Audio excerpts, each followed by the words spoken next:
I work in the medicine arena, right? So people don't come to me expecting that I'm going to ask them, when did you last see your dentist? When did you last see your hygienist? How often do you go in? What are your pocket depths? Do you have any bleeding when you brush or floss your teeth? Do you floss your teeth? Have you had any x-rays? Do you have any old root canals? Those are the questions we in prevention need to know, because the dental office is an equal player on the healthcare team for the prevention of heart attacks, strokes, and microvascular disease, like our biggest fear, which is Alzheimer's and dementia, chronic kidney disease, peripheral arterial disease.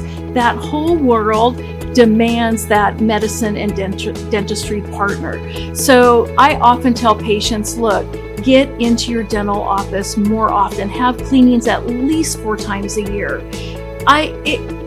Try to make it work. Even if your insurance doesn't cover it, it's a really inexpensive insurance policy against diabetes, heart attacks, strokes, and dementia.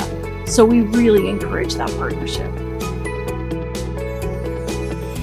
Sleep is something where medicine and dentistry really need to partner, because our oral health specialists that do sleep dentistry are so critical, because the idea of not getting enough rest, the idea of not getting quality rest needs to be identified and diagnosed. So doing home sleep studies, I have all my patients do them because I want to know if we're dealing with any obstructive disease, sleep apnea, or any central disease. Even having an apnea-hypopnea index over 5 increases your risk of having a stroke, having a heart attack, and dying from one 2-fold. And that would be considered in a lot of situations pretty mild apnea. But we can only live like 2 minutes without sleep, right? And so if we have this chronic hypoxia going on, it's going to be more difficult to treat blood pressure, diabetes, obesity risk. It's such a powerful element that we as humans somehow cheat. We think we're getting away with something, but our bodies deserve to rest. So really 6 to 8 hours, 6 at minimum, 7 to 8 seems to be the optimal number of good quality sleep. If the airway is part of the issue, whether it be central apnea or obstructive sleep apnea, we are going hypoxic on a chronic, long-term, these little spurts of dripping oxygen saturations. And if you think about the value of oxygen and breathing, we can only live about 2 minutes without breathing. So the chronicity of that affects the microvessel system of the brain, of the heart, the kidneys, all the way down to the toes.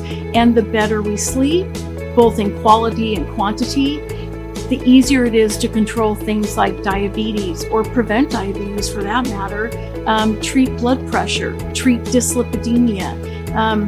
So sleep is such a powerful tool, and we welcome our dental colleagues to the table with that because it's terribly underdiagnosed.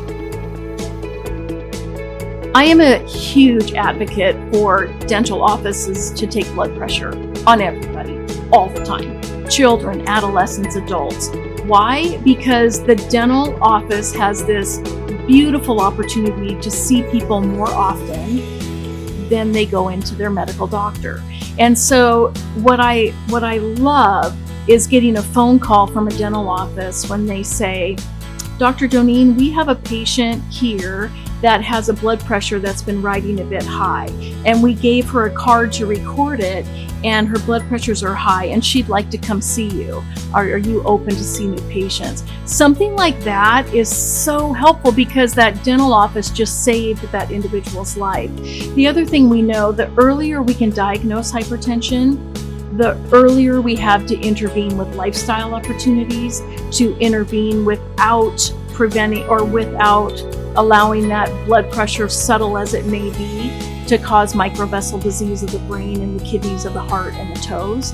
And so adolescents, basically even people in their 20s and men in their 30s and 40s, sometimes don't even have a doctor's office. They go into the minor ER if they cut themselves, they have a broken arm, and blood pressure is an afterthought.